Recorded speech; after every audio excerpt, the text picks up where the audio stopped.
চর্চার একটা বিশেষ নিয়ম হচ্ছে আমাকে বেদান্তটা প্রথমে শুনতে হবে।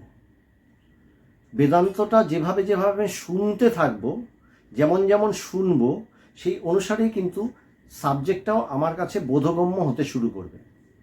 আসলে কি হয়, আমাদের সাধারণ যে চেতনা, সাধারণ মনের যে চেতনা, সেই চেতনা বা বোধ আমরা অতি সাধারণ স্তরে রেখে দিই। এই সংসার, আমার পঞ্চেন্দ্রিয় গ্রাহ্য এই যে সংসার, এই স্তরের মধ্যে আমি নিজেকে বেঁধে রাখি। বেদান্ত এই স্তরটাকে কাটিয়ে এর উপরে নিয়ে যাওয়ার একটা প্রয়াস করে।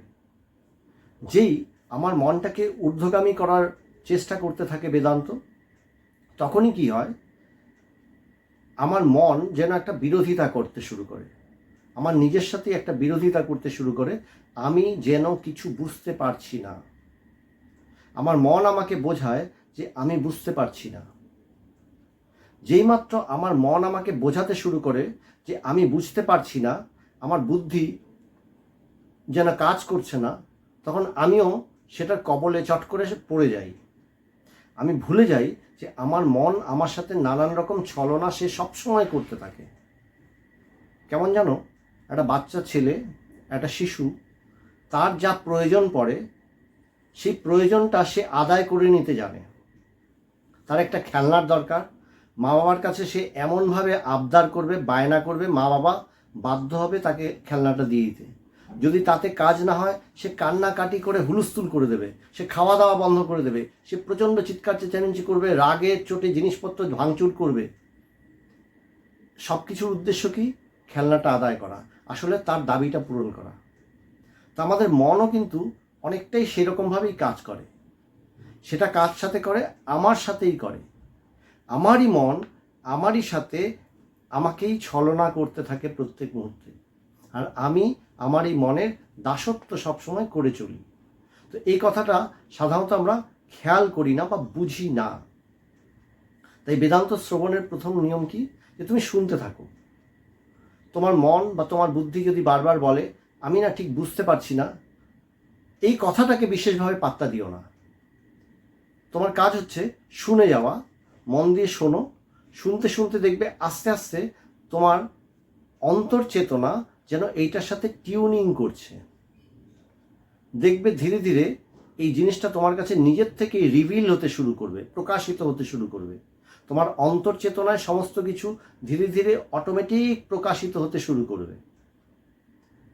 বুঝলেন? এটাই হচ্ছে আসল বিষয়টা। তো আমি স্বামী পবিত্রানন্দজির লেখা যে চিঠিগুলো ভগবানকে লিখেছিলেন এই অজাত ব্রহ্মবিজ্ঞানের উপরে, সেই চিঠিগুলোর থেকে ধীরে ধীরে পাঠ করব। তো আজকে একটা চিঠি পাঠ করছি, এটা বেদান্ত সাধনার 23 নম্বর চিঠি, সেই চিঠিটা পাঠ করছি। পবিত্রানন্দজির একটা জিনিস কি ছিল চিঠির মধ্যে, যে সাধারণ যে কথাবার্তা, কুশল সংবাদ ইত্যাদি, তিনি দু কথায় শেষ করে দিতেন, কেমন আছো, এই দিয়ে শেষ করে দিতেন। বাকি চিঠিটা ছোট্ট চিঠি, সাধারণত পোস্ট কার্ডে বেশিরভাগ চিঠি থাকতো। তো সেখানে অদ্বৈত বেদান্তের চরম কথাগুলো তিনি লিখতেন। তো আজকে যে অংশটা নিয়ে আলোচনা করছি, এতে কয়েকটা জিনিস আছে। যে গুরুভক্তি কি, গুরুর সম্বন্ধে আমাদের দৃষ্টিকোণ কি হওয়া উচিত, কিভাবে আমি গুরুকে দেখব বা বোধ করব, সেই সম্বন্ধে আলোচনাটা করা আছে। তো এখানে চিঠিতে আছে, পবিত্রানন্দজি লিখছেন, গুরুভক্তি সম্বন্ধে গীতায় আছে, তদ্বিদ্ধি প্রণিপাতেন পরিপ্রশ্নের সেবয়া উপদেক্ষন্তে তে জ্ঞানম জ্ঞানিনা তত্ত্বদর্শিনা। অর্থাৎ গুরুকে সেবা, প্রণাম ও প্রশ্নর দ্বারা জ্ঞান লাভ করো। জ্ঞানী তত্ত্বদর্শী গুরু তোমাকে সেই জ্ঞান উপদেশ করিবেন। গুরু সেবা প্রসঙ্গে এই কথাটা বলা, যে গুরু সেবা কি? গুরুকে সেবা করতে হবে। গুরু সেবা বলতে বলছেন গুরুর হাত পা টিপছি, গুরুর জন্য এটা ওটা নিয়ে যাচ্ছি, এগুলো সব গৌণ সেবা। মুখ্য সেবা কি? গুরু তোমাকে সদা তৎপর এই জ্ঞানটা তার যা আছে, তার যে সম্পদ, সেই সম্পদ তিনি তোমাকে দিতে সদা তৎপর। কিন্তু আমরা কি তা গ্রহণ করতে চাই? সেটাই হচ্ছে বিষয়টা। বলে তাকে প্রকৃষ্ট রূপে তার সেবাটা কীরকম হবে, যে আমি যখন নিজেকে প্রস্তুত করছি, তার প্রত্যেকটা কথা শুনে আমার বোধকে, আমার সমস্ত চেতনাকে তার কথাটা গ্রহণ করার উপযুক্ত করে তুলছি, সেটাই হচ্ছে মূল বিষয়। তো সেটাই হচ্ছে প্রকৃত গুরু সেবা। তাই বলছেন যে এটাও বলা হয় যে গুরুকে প্রধানত প্রণাম, অর্থাৎ পূর্ণরূপে শ্রদ্ধা। শ্রদ্ধাটার মানে কি, যে আমি সম্পূর্ণ সমর্পণ করছি আমার অহংকারকে, যে অহংকার আমাকে প্রত্যেক মুহূর্তে ভ্রমিত করে যে হ্যাঁ আমি জানি বা আমি বুঝে গেছি। দেখবে অনেক সময় অনেক বাচ্চারা পড়াশোনা করার সময় ঠিক মতন বোঝার আগেই সে ভান করতে শুরু করে, হ্যাঁ হ্যাঁ বুঝে গেছি। তারপরে জিনিসটাকে তুমি একটু ঘুরিয়ে জিজ্ঞেস করো, দেখবে সে পারছে না। বাচ্চারা পড়াশোনা করার সময় এরকম করে। ঠিক তেমনি আমাদের মনও আমাদের সাথে এরকম করে অনেক সময়, যে ভান করে যে সে যেন সব বুঝতে পারছে, আবার অনেক সময় ভান করে যে সে কিছুই বুঝতে পারছে না। দুটোই কিন্তু আমার মন আমার সাথেই ছলনা করে। তো শ্রদ্ধা কি, যে আমি সম্পূর্ণ আমার অহংকারকে আমি সারেন্ডার করছি গুরুর কাছে, যে তিনি গ্রহণ করুন আমাকে, এবং আমার বোধিকে, আমার চেতনাকে তিনি এই ব্রহ্মবিজ্ঞানের পথে আকর্ষিত করুন। তো সেটাই আমি সমর্পণ করছি, তার উপরে পূর্ণ আস্থা স্থাপন করে। তো সেটা হচ্ছে শ্রদ্ধার মূল বিষয়। বলছেন তুমি প্রণাম ও শ্রদ্ধার দ্বারা গুরুকে প্রকৃত রূপে সেবা করো। কিভাবে? বলেন প্রশ্নের দ্বারা, অর্থাৎ সৎ প্রশ্নের দ্বারা। এই প্রশ্ন না, গুরুদেব জাগতিক বিষয়ে যে প্রশ্ন, যেমন ভগবানের জীবনের একটা সুন্দর ঘটনা আছে, এই বিষয়গুলো আমাদেরকে জানতে হয়। তিনি যখন তার গুরুর কাছে যান, তার গুরু একদিন তাকে জিজ্ঞেস করছেন যে আমার কাছে তো সবাই নানান বিষয় নিয়ে আসে, কারোর এটা প্রয়োজন সেটা প্রয়োজন, তুমি কোন বিষয়ে এসছো? তোমার কি প্রমোশন দরকার চাকরিতে, সেই জন্য কি তুমি আমার কাছে এসছো? তো ভগবান তখন তার গুরু পবিত্রানন্দজিকে সরাসরি বলেছেন, যদি আমার প্রমোশনের দরকার তবে আমি আমার ঊর্ধ্বতন অফিসারের কাছে যেতাম, আমি আপনার কাছে এসেছি এই আত্মতত্ত্ব শেখার জন্য, এই বেদান্ত শেখার জন্য। তো এই বিষয়টা আমাদের কাছে স্পষ্ট থাকতে হবে যে আমরা এই আধ্যাত্ম চর্চা করছি, এই বেদান্ত চর্চা করছি, কেন করছি, সেই বিষয়টা আমাদের কাছে স্পষ্ট থাকতে হবে। যে আমি আত্মজ্ঞানের চর্চা করছি, এই আত্ম উপলব্ধির জন্য আমার এই প্রয়াস, অন্য কোনো কিছুর জন্য নয়। ভালো চিন্তা করব, ভালো সময় কাটাবো, এসব কিছু নয়। পরিষ্কার কথা যে আত্মজ্ঞান। তো গুরুকরণ কিভাবে হয়? যখন আমি সম্পূর্ণরূপে তার কাছে প্রণত হই, প্রণিপাত জানাই তাকে, তার উপরে পূর্ণ আস্থা স্থাপন করি, শ্রদ্ধাশীল হয়ে উঠি যে তিনি আমাকে সঠিক জিনিসটা প্রদান করবেন, অর্থাৎ সঠিক জ্ঞানটা প্রদান করবেন, এবং আমার যাবতীয় সমস্ত বিষয়ে একটা জিনিসই জানতে চায়, সেটা হচ্ছে এই ব্রহ্ম বা এই সত্য কি। সহজ করে বললে, আমরা সাধারণ ভাষায় বললে, ঈশ্বর কি, ঈশ্বরকে আমি জানতে চাই, উপলব্ধি করতে চাই। এই যে ডাইরেক্ট প্রশ্ন বলছেন, এটাই হচ্ছে গুরুকরণের প্রথম জিনিস, যে আমাকে সরাসরি জানতে হবে, নিজের মনের কাছে একদম স্পষ্ট দৃঢ়ভাবে জানতে হবে যে আমি সত্যি সত্যি কি চাই। আমি যেটা চাই সেটা আমাকে আমার নিজের কাছে যদি পরিষ্কার না থাকে, তবে কিন্তু আমি কিছু করতে পারবো না। যদি আমার নিজের কাছে স্পষ্ট থাকে যে সত্যি আমি কি চাই, তবে কিন্তু বিষয়টা আমার কাছে অনেক সহজ হয়ে যায়। কেমন জানো, তুমি বাজারে গেছো, বাজারে বহু জিনিস আছে, কিন্তু তুমি বাজার ঘুরে বেড়াচ্ছ, তোমার কাছে ঠিক ধারণা নেই তুমি কেন এসছো, বাজার থেকে তুমি কি কিনবে। তুমি হয় অনেক জিনিস কিনে নিয়ে চলে যাবে, বা তুমি শুধু ঘুরেই বেড়াবে। ঠিক কোনটা কিনতে হবে সেই ধারণাটা না থাকার ফলে তুমি উল্টোপাল্টা জিনিস উল্টোপাল্টা ভাবে নিয়ে চলে যাবে। তাই বলছে যে তোমাকে আগে নির্দিষ্টভাবে জানতে হবে তোমার ঠিক কি চাই। ঠিক তেমনি যে আমরা যে সাবজেক্টটা নিয়ে চর্চা করছি, এই বেদান্ত নিয়ে চর্চা করছি, শুরুতেই আমার মনের কাছে আমাকে নিজেকে পরিষ্কারভাবে জিজ্ঞেস করতে হবে, আমি কেন এই চর্চা করছি, আমি কি চাই।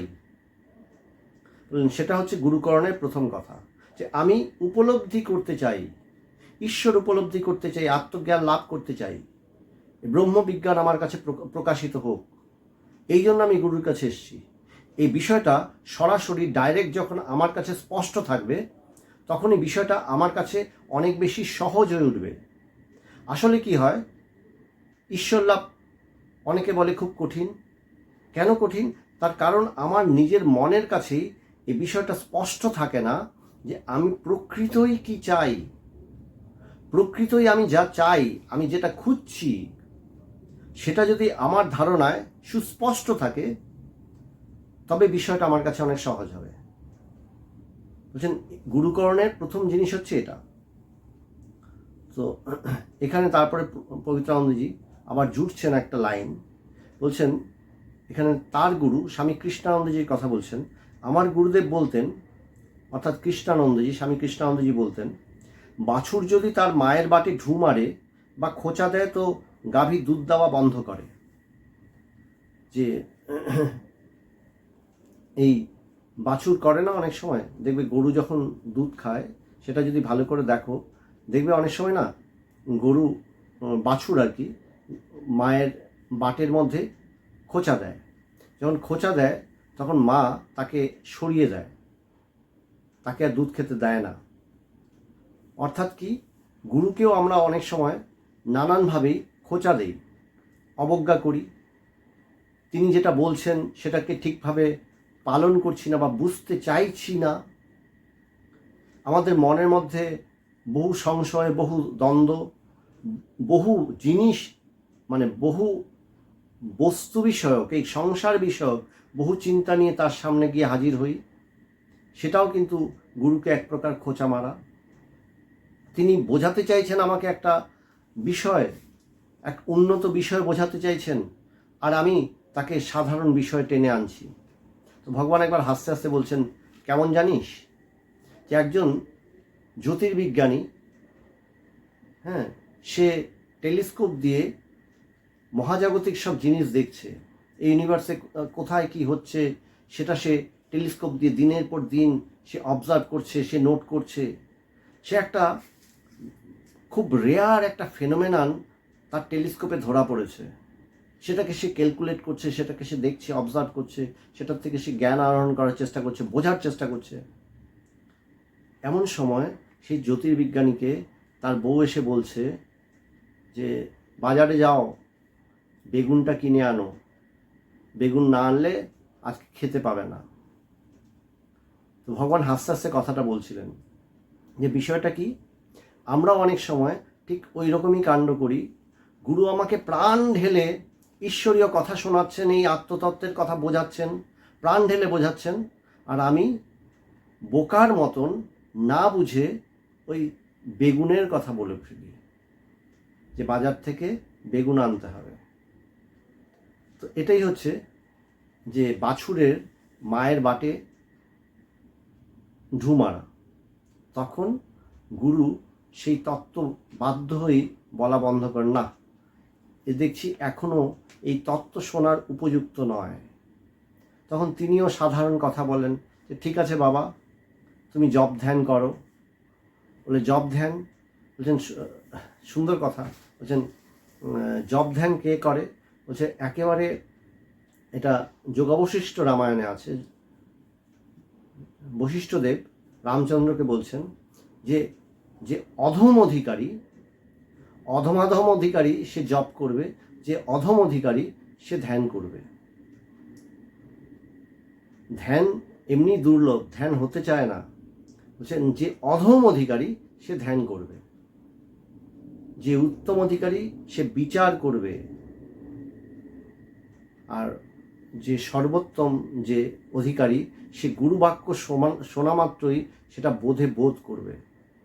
তার চিত্ত একদম সরল, পবিত্র, তার বুদ্ধি সুতীক্ষ্ণ, তার কাছে সুস্পষ্ট সে কি জানতে চায়। তাই গুরু যখন যেটা বলছেন সে যেন প্রস্তুত হয়েই আছে, সেটা সাথে সাথে সে অনুধাবন করতে পারে। তো এই কথাটা বলার উদ্দেশ্য কি, যে আমাকে বুঝতে হবে যে বিষয়টা জটিল কোথায়। বলেন ধ্যান, অনেকেই বলবে ধ্যান করাটাই তো কঠিন, তো এটা আবার বলছেন অধম অধিকারী। বলছে হ্যাঁ, যে এটা দিয়ে বোঝানোর চেষ্টা করা হচ্ছে যে আমার মন সাধারণত কতটা চঞ্চল থাকে, কতটা চঞ্চল মন নিয়ে আমি সাধারণত গুরুর কাছে গিয়ে হাজির হয়ে যাই এবং এই আত্ম উপলব্ধির কথা জানার প্রয়াস করি। বাস্তবিক আত্ম উপলব্ধির কথা জানবার জন্য আমার মনকে কত সুতীক্ষ্ণ হতে হবে, কত আমার বুদ্ধিকে কত সজাগ হতে হবে, সেই কতটা দৃঢ়তা আমার ভেতরে দরকার, সেই ধারণাটা আগে আমাকে বুঝতে হবে। তখন আমি নিজেকে সেভাবে সাজিয়ে গুছিয়ে নিতে পারবো, আমার মনটাকে সেভাবে প্রস্তুত করে নিতে পারবো। যেই আমি প্রস্তুত করে নিলাম, এই প্রস্তুতিটাই সাধনা। যেই মাত্র আমার প্রস্তুতি সম্পন্ন হলো, তখন গুরুর সেই সদুপদেশ, বলছেন গুরু সেই তোমাকে মহাবাক্য শোনানো মাত্রই তোমার সেই ব্রহ্মজ্ঞান হবে। তার কারণ এই জ্ঞানটা বাইরের থেকে আসে না, এ তোমার ভেতরের জিনিস। শুধু উপরের অজ্ঞানটা গুরু সরিয়ে দেন, উপরের যে অজ্ঞান আছে এই আবরণটা তিনি সরিয়ে দেন, এই আবরণটা তিনি সরিয়ে দিতে সাহায্য করেন। যেই মাত্র সরে গেল,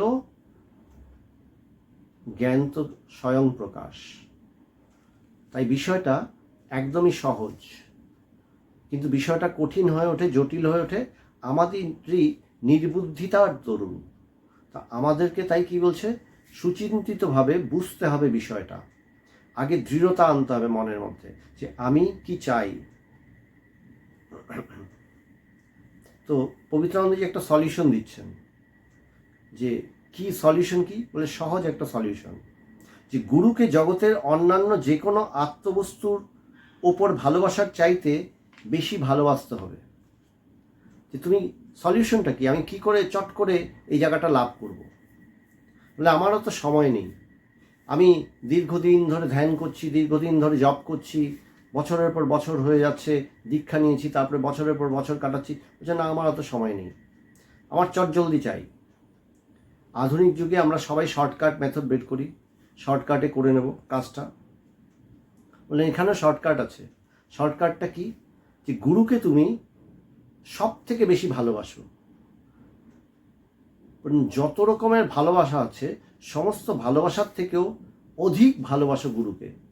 যেই তুমি গুরুকে অধিক ভালোবাসবে, অর্থাৎ কি যেখানে আমি ভালোবাসি, যাকে আমি ভালোবাসি তার উপরে আমি নির্ভরশীল হই, তার উপরে আমি আস্থা রাখি, সে যেটা বলে সেটাকে আমি সত্য বলে ধারণা করে তার প্রত্যেকটা জিনিসকে আমি মেনে নিই। বলে ঠিক তেমনি আমার চেতনা ভেতর থেকে, আমার প্রত্যেকটা বোধ, প্রত্যেকটা চেতনা ভেতর থেকে, অন্তর থেকে গুরু যা বলছেন সেটাকে শোনবার জন্য, বুঝবার জন্য উন্মুখ হয়ে যায়। তখন আমার ওই গুরুর প্রতি ভালোবাসায় সেটা হয়। তাই বলছেন যে সেইভাবে ভালোবাসতে হবে, আর এটারই নাম হচ্ছে গুরুভক্তি। এইরূপ ভালোবাসা রাখিতে পারিলেই গুরুর প্রতি মনুষ্য জ্ঞান কমিয়া যায়। যে গুরুকে তখন আমি আর পাঁচজন মানুষের মতন জ্ঞান করি না। যেইমাত্র আমি আর পাঁচজন মানুষের মতন জ্ঞান করি না, তখন সংসারের কোনো বিষয়ও আর গুরুর সামনে গেলে আমার ভেতরে আসে না। কেমন জানো, যেমন আয়নার সামনে আমি যখন গিয়ে দাঁড়াই, আমি যে ধরনের জামা কাপড় পরেছি, যেভাবে আমার চুল আছে, যেরকম দেখতে আমি, যে রূপটা নিয়ে আমি আয়নার সামনে দাঁড়িয়েছি, সেই আয়না কিন্তু আমার সেই রূপটাকেই প্রতিফলিত করে, আমি কিন্তু সেই রূপটাই দেখতে পাই।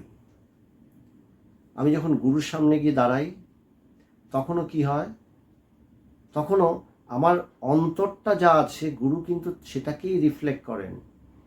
আমার অন্তরে প্রচুর ভোগ বাসনা আছে, সংসারের নানান জটিলতা আছে, তো গুরুর সামনে গেলাম, গুরু তোমাকে সেই জটিলতা নিয়েই আলোচনা করছেন, তোমাকে আত্মতত্ত্বের কথা বলছেন না। বললেন যেই আমার অন্তরে শুধু আত্মতত্ত্বের প্রতি জিজ্ঞাসা রয়েছে, ঈশ্বর লাভ নিয়ে জিজ্ঞাসা রয়েছে, তখন গুরু কিন্তু সাথে সাথে সেই প্রসঙ্গেই আলোচনা শুরু করে দিচ্ছেন। তিনি কিন্তু অন্য প্রসঙ্গে যাচ্ছেন না। তাই কি সহজ উপায় কি? বললেন নিজেকে পরিষ্কার ধারণা করে নাও, বলো যে তাই তো, আমারও তো সময় নেই, আমি তোমার কাছে সহজভাবে যেতে চাই এবং তুমিও আমাকে সরাসরি কথা বলো, ঘুরিয়ে পেঁচিয়ে না। তো এই হচ্ছে বিষয়। বলছেন এটারই নাম গুরুভক্তি। এইরকম ভালোবাসতে পারলে তখন গুরুর প্রতি মনুষ্য বুদ্ধি কমে যায়। তখন সরাসরি আমি তাকে দেবজ্ঞানে, তাকে স্বয়ং ঈশ্বর জ্ঞানে, সেই দিব্য জ্ঞানে প্রতিষ্ঠা করি, স্থাপন করি। তখন আমার মধ্যেও সেই দিব্য জ্ঞান তাড়াতাড়ি সত্তর সঞ্চারিত হতে শুরু করে। বললেন তখন সেই জ্ঞান আমার মধ্যে সঞ্চার শুরু হয়ে যায়। এই হচ্ছে বিষয়।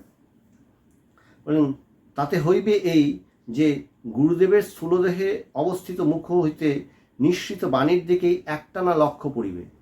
যে তখন তিনি যা বলছেন, তখন সে তার প্রত্যেকটা কথা আমার কাছে বোধগম্য হতে শুরু করবে। নিজেই যেন সেই বোধি নিয়ে এসে হাজির হচ্ছে। প্রত্যেকটা কথা, প্রত্যেকটা শব্দ আমার কাছে নতুন একটা স্তর খুলে দেবে, বোধির একটা নতুন স্তর খুলে দেবে।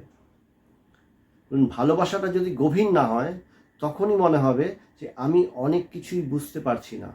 ভালোবাসাটা যেমন যেমন গভীর হতে শুরু করবে, তেমনি আমার সমস্ত বোধ পাল্টাতে শুরু করবে। তার প্রত্যেকটা কথা, তার প্রত্যেকটা আচার আচরণ, প্রত্যেকটা জিনিস আমার কাছে পাল্টে যেতে শুরু করবে। কি সুন্দর, কি সুন্দর লিখছেন পবিত্র আনন্দজি। অতএব একজন দেহধারী একজনের কাছ থেকে বাণী শুনিতেছি, এইরূপ ভ্রান্তি হইতে অশরীরী বাণী শুনিতেছি, এইরূপ অভ্রান্ত ধারণায় আমরা তখন উপনীত হইব। যে গুরুর মুখের থেকে বাণী শুনছি, মানে একজন স্থূল দেহ সম্পন্ন একজন মানুষ আমাকে শোনাচ্ছেন, কিছু কিছু কথা বলছেন, এই ধারণার থেকে অশরীরী বাণী শুনছি বলে আমার ধারণা হবে, এই দিব্য বাণী শুনছি বলে আমার বোধ হতে থাকবে। তখন অটোমেটিক আমার স্থূল চেতনা এক সূক্ষ্ম উন্নত চেতনায় পরিবর্তিত হবে। শেষকালে আমাদের মধ্যে যে অশরীরী আত্মা বা তাহার বাণী, অর্থাৎ অহং ব্রহ্মাস্মি, এই বাণী নিজেদের চিরমুক্তিতা জানাইয়া দিবে। অর্থাৎ কি বলছেন যে ব্রহ্মজ্ঞান কিভাবে হয়? ওই যে বললাম শুরুতেই, যে আমি যেই আমার সমস্ত কিছু গুরুর শ্রীচরণে অর্পণ করে বসি, তার উপরে সম্পূর্ণ আস্থা স্থাপন করি, তখন আমার সম্পূর্ণ জগৎটা পাল্টে যায়। এই জগৎটা পাল্টে গেলে কি হয়? বলে আমার যে মন এই স্থূল চিন্তা নিয়ে ছিল, স্থূল জগৎ নিয়ে ছিল, সংসারের কোথায় কি আছে, আমার সমস্যা, আমার অশান্তি, আমার নানান রকম দুর্ভাবনা, এই সব নিয়ে যে ব্যস্ত ছিল, সেই মনটা পাল্টে গিয়ে তখন এক দিব্য চেতনার অনুসন্ধান শুরু করে। যে আত্মা কি, ঈশ্বর কি, এই বুঝতে চায়, এই ধারণা করতে চায়।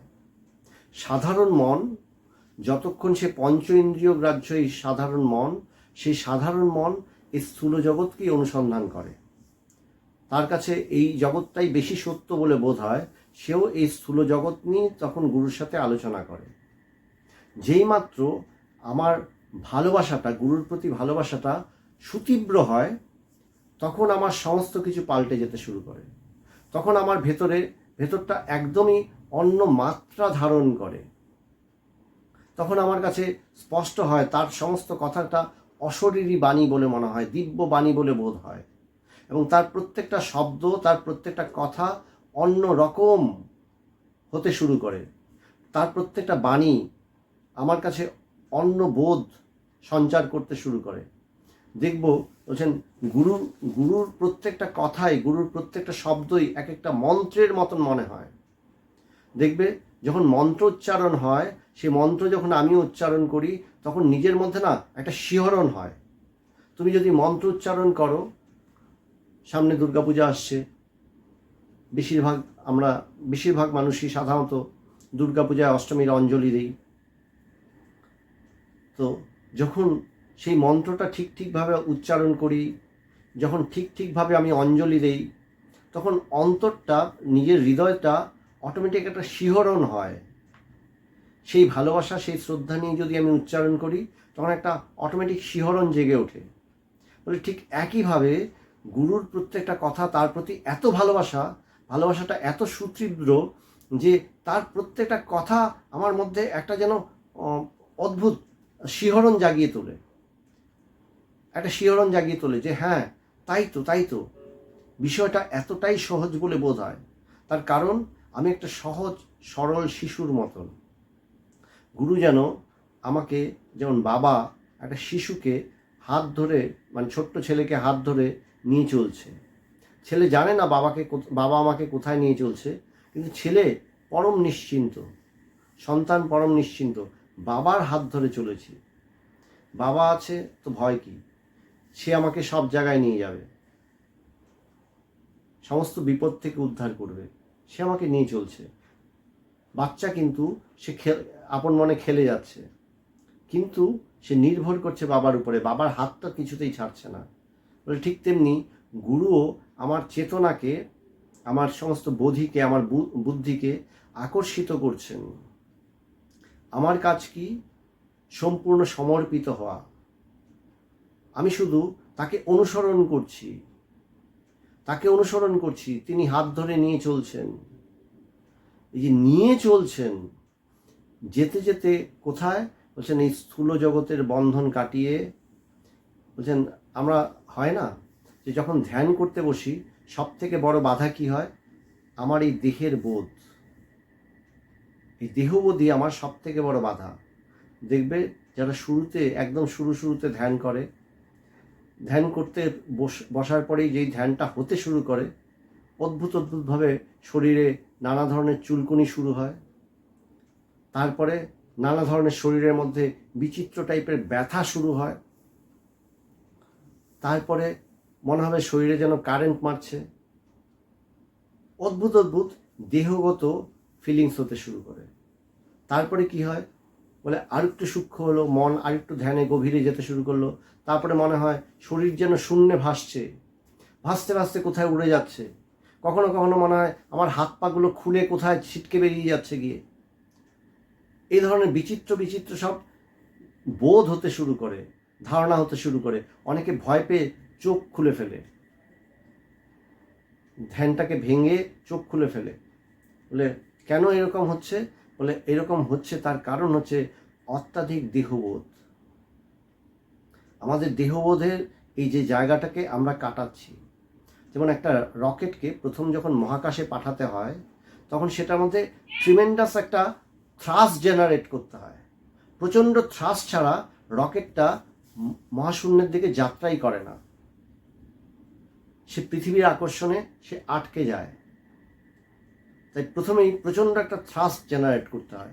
ঠিক তেমনি ধ্যানেও যখন প্রথম বসি, তখন আমাদেরও এই যে দীর্ঘকাল জন্মান্তর ধরে এই দেহটাকে ধারণ করে আমি চলেছি, কোনো না কোনো একটা দেহকে ধারণ করে আমি চলেছি, এই দেহকে ধারণ করে যে চলেছি, সেই যে সংস্কারটা, সেই সংস্কারটাই আমার কাছে অন্যতম বিরাট এক বাধা হয়ে দাঁড়ায়।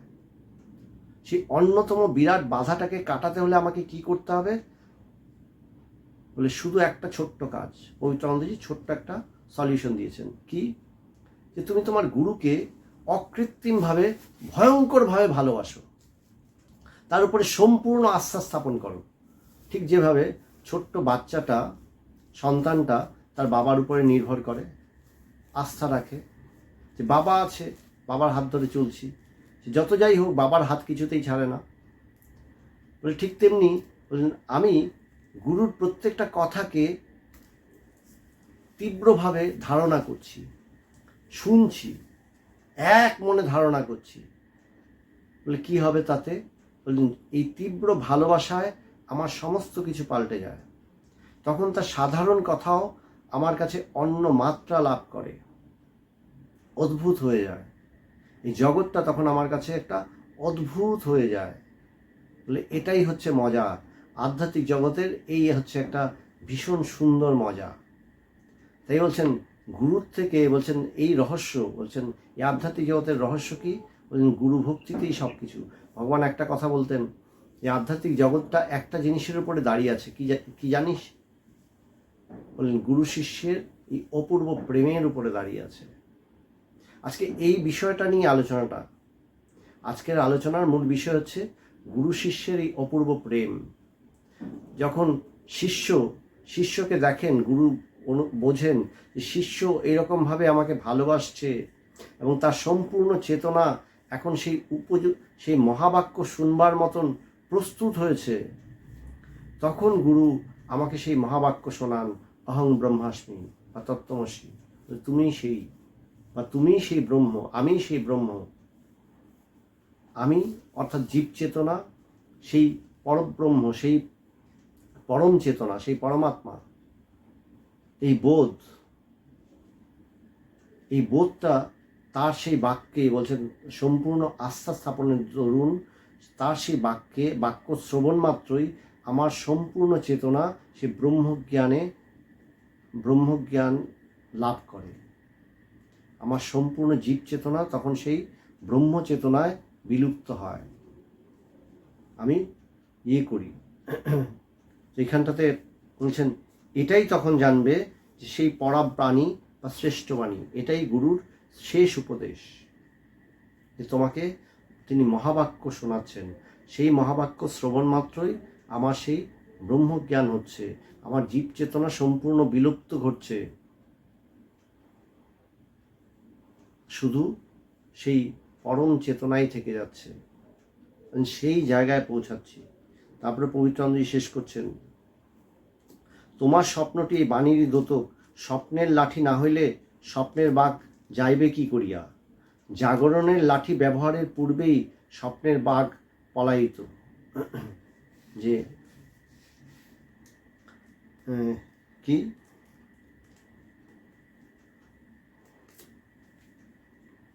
বাঘকে তাড়াতে হলে আমি জাগরণের লাঠি দিয়ে হবে না, স্বপ্নেরই লাঠি। গুরু বলছেন সব কিছুই এক, গুরু শিষ্য মানে বলছেন এক ব্রহ্মবেত্ত, দ্বিতীয় কিছু নেই। বলুন, কিন্তু তথাপি আমি যতক্ষণ জীব হয়ে আছি অর্থাৎ অজ্ঞানগ্রস্ত, ততক্ষণ আমারও গুরুর প্রয়োজন। যতক্ষণ গুরু নেই ততক্ষণ আমি অন্ধকারেই আছি। কেন? তার কারণ আমার মন আছে। যেহেতু আমার মন আছে, তাই আমার গুরুর প্রয়োজনও আছে। গুরু কি করেন? আমার সম্পূর্ণ জীব চেতনা অর্থাৎ মন, সেই মনকে সেই অজ্ঞানকে ধ্বংস করেন।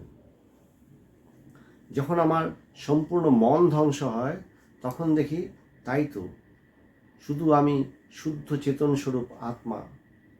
আমি নিজেকে তখন শুদ্ধ চেতন স্বরূপ আত্মা বলে স্থির বোধে, সেই বোধের মধ্যে স্থির হয়ে দাঁড়াই। তখন আমার দ্বিতীয় কিছু নেই, না আছে আমার দেহবোধ, না আছে আমার মনের বোধ, না আছে আমার মধ্যে কোনো অহংকার, কোনো বুদ্ধি, কিছুই নেই। শুধু এক শুদ্ধ চেতন স্বরূপ সে স্থিরত্বে আমি দাঁড়িয়ে আছি। সেই স্থিরত্বটাই থাকে। বলুন, বাস্তবিক সব কিছু স্থির, আত্মা চিরস্থির, কোথাও কোনো চঞ্চলতা নেই, কোথাও কোনো কিছু হচ্ছে না। এই সংসারের মধ্যে সবসময় দেখছি কিছু না কিছু হচ্ছে, ক্রমাগত ঘটে চলেছে, আর আমিও এই ক্রমাগত ঘটে চলা, ক্রমাগত পরিবর্তনশীল এই জগতের সাথে নিজেকে তাল মেলাতে ব্যস্ত। স্থির হয়ে দাঁড়াও, দেখো কোথাও কিচ্ছু হচ্ছে না। প্রত্যেকটা দিন কিন্তু আমরা না সারাদিন ধরে কত পরিশ্রম করি, সেই পরিশ্রমের শেষে কি হয়? রাত্রেবেলা স্থির হয়ে বিছানায় ঘুমাই। সেই ঘুম ছাড়া, সেই স্থিরত্ব ছাড়া আমি টিকতে পারি না। কিন্তু সেই ঘুমটা অজ্ঞানের ঘুম, অর্থাৎ সেই স্থিরত্বকে ধারণা না করার ফলে আবার পরের দিন আমাকে ছুটতে হয়। সেই ঘুমটাই যদি ঘুম না হয়, অজ্ঞানের ঘুম না হয়, যদি সমাধি হতো, যদি আমি সেই স্থিরত্বকে জানতাম, তবে পরের দিন থেকে আর আমাকে ছুটতে হতো না। তাই বলছে, তুমি সেই পরম স্থিরত্বকে জানো, আর অধিক জানবার কিছু নাই। তাকে জানলেই সব জানা হয়ে যায়। তখন সেখানেই সব কিছুর পরিসমাপ্তি।